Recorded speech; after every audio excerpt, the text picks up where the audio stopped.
kembali menyaksikan Bisnis Talk, saudara. Sekarang kita akan bahas bagaimana peran UMKM dalam mendukung kebangkitan dari sektor pariwisata. Kita bergabung dengan Menteri Koperasi dan UMKM, Pak Teten Masdugi, kemudian ada Pak Ihsan Ingratubun, Ketua Asosiasi UMKM, dan tentu saja ada wartawan senior konten Mbak Titis Nurdiana. Selamat malam, Mbak Titis. Selamat malam, Mbak Ilona. Oke, selamat malam, Bapak. Pak Teten dan Mas Ihsan. Selamat malam. Selamat malam. Pak Menteri, tadi kan sudah mendengarkan sendiri percakapan di segmen sebelumnya, kita bahas soal pariwisata. Lantas bagaimana dengan transportasi UMKM di tahun ini, dan bagaimana nanti upaya UMKM mendukung kebangkitan dari sektor pariwisata? Ya, kita tahun ini kan barangkali ekonomi kan belum 100% normal. Jadi saya kira program perlindungan bagi UMKM yang terdampak ini juga sangat penting, selain kita juga mendorong transformasi UMKM yang sudah cukup bisa bertahan selama pandemi COVID ini. Ya, ini saya kira modal yang cukup bagus untuk pemetaan pengembangan UMKM ke depan. Ya. Nah, terkait dengan pariwisata, saya kira justru pariwisata yang menggerakkan UMKM. Saya kira dimanapun di dunia yang menghadapi krisis, yang pertama harus dipulihkan adalah pariwisata. Ya, karena ini yang bisa cepat mendatangkan fresh money. Ya. Nah, cuma memang problemnya bagaimana kita meyakinkan para wisatawan itu, baik yang domestik maupun asing. Barangkali tahun ini kita fokus domestik lah. Ya, saya kira orang Indonesia tuh yang kaya cukup banyak, dan kalau mereka merasa confident, misalnya nanti setelah divaksin, ya, kemudian juga standarisasi protokol di pesawat, lalu di hotel, di restoran dengan sertifikasi yang ketat, saya kira mereka akan tertariklah untuk bepergian. Nah, termasuk juga mungkin kita fokus juga mengembangkan pariwisata luar ruang. Ya, dan ini saya kira seperti dikembangkan di Banyuwangi. Itu di Banyuwangi sekarang hunian hotel udah full. Ya. Nah, itu karena ada wisata luar ruang. Ya, di sana ada 4 luar ruang, geopark, pantai itu. Ini juga bisa jadi alternatif. Intinya sekarang sebenarnya orang udah bosan juga di rumah, ya, bosan ini orang butuh bergerak.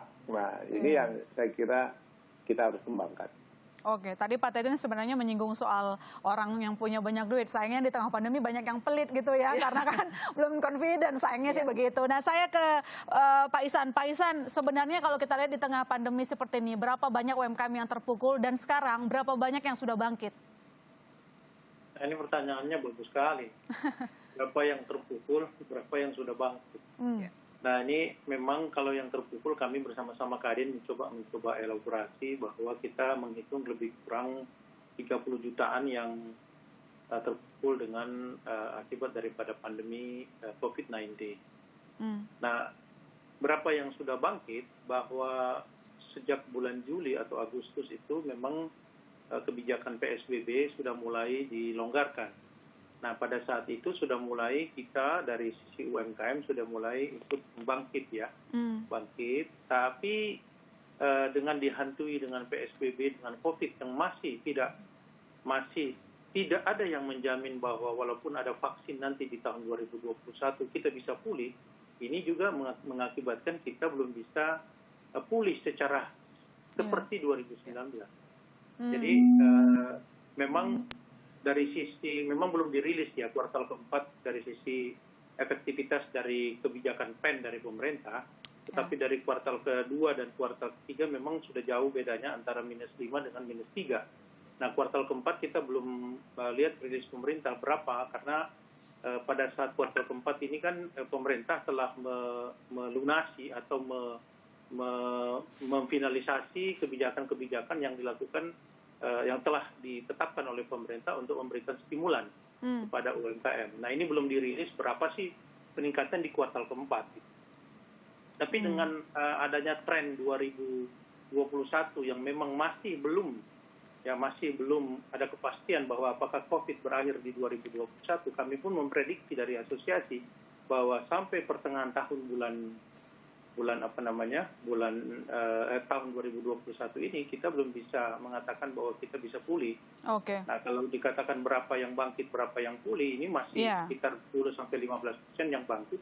Tapi yang pulih, apalagi dihantui dengan bayang-bayang Pak Anies juga mau menarik gas lagi kan, menarik gas ini. I see. Itu juga mengakibatkan kita akhirnya tidak menentu. Gitu. Baik, harapannya kita mungkin sekarang ada, tapi setidaknya ada yang pulih itu sih yang penting ya. Tapi kedepannya kita lihat nanti. Mbak Titis, kalau dari catatan redaksional, benang merahnya mungkin kalau memulihkan agak susah gitu. Tapi bagaimana dengan membangkitkan gitu? Apa catatan redaksional yang perlu diketahui pemangku kebijakan yang bisa kita lakukan?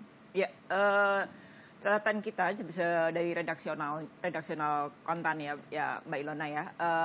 Ada beberapa hal tadi sebenarnya sudah disebutkan oleh Pak Sandi dan disebutkan juga oleh Pak Teten bahwa dalam kondisi seperti ini itulah menangkap peluang. Apapun itu, menangkap peluang itu menjadi sebuah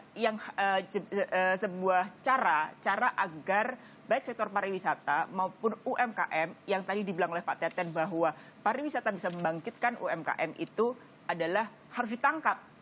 Apapun sekecil apapun dalam kondisi seperti sekarang memang harus dilakukan.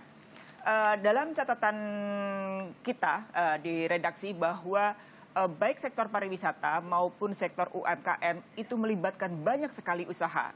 Kalau kita lihat UMKM, data Kementerian Koperasi sendiri, datanya Pak Teten sendiri juga menyebutkan bahwa ada banyak sekali usaha yang terlibat. Bahkan 99% industri kita itu masih UMKM.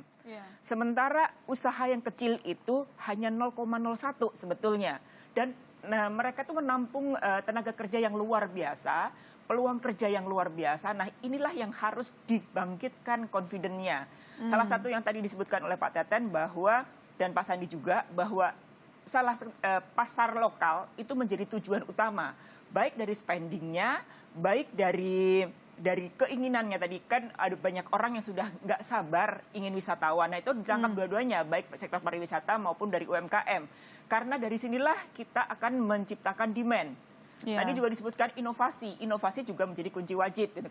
Kalau di UMKM ada digital, bisa dimanfaatkan. Sama juga tadi Pak Sandi juga menceritakan di sektor pariwisata juga sama. Bahwa yang namanya pengalaman-pengalaman di alam terbuka, pengalaman spot yang tadi disebutkan bahwa ada langkah ke depannya, jangka pendeknya akan dibuka cara-cara yang itu akan menjadi sebuah peluang yang harus ditangkap baik UMKM maupun pariwisata. Ini adalah kuncinya. Gitu. Apapun itu, inovasinya harus menyesuaikan kondisi. Iya, setuju. Justru dalam keadaan kepepet gini harus muncul inovasi-inovasi gitu. Saya ke Pak Teten. Pak Teten, apa kira-kira inovasi yang mungkin disiapkan untuk membangkitkan sektor UMKM, misalnya digitalisasi ini? Singkat aja Pak sebelum kita break. Iya, saya kira kan adaptasi dan inovasi produk UMKM ini memang harus disesuaikan dengan pola konsumsi baru. Sekarang orang belanja di online ya, lalu pendapatan terbatas dan daya beli turun, kan juga orang sekarang fokus belanja untuk 3 hal ya kategorinya ya, makanan, minuman, home care dan kesehatan. Oke, baik. Bahkan UMKM ke sana. Gitu. Ya. Oke, baik. Kita akan lanjutkan diskusi kita nanti, tapi di sini ada masalah juga soal akses modal, jangkauan teknologi juga berbeda-beda.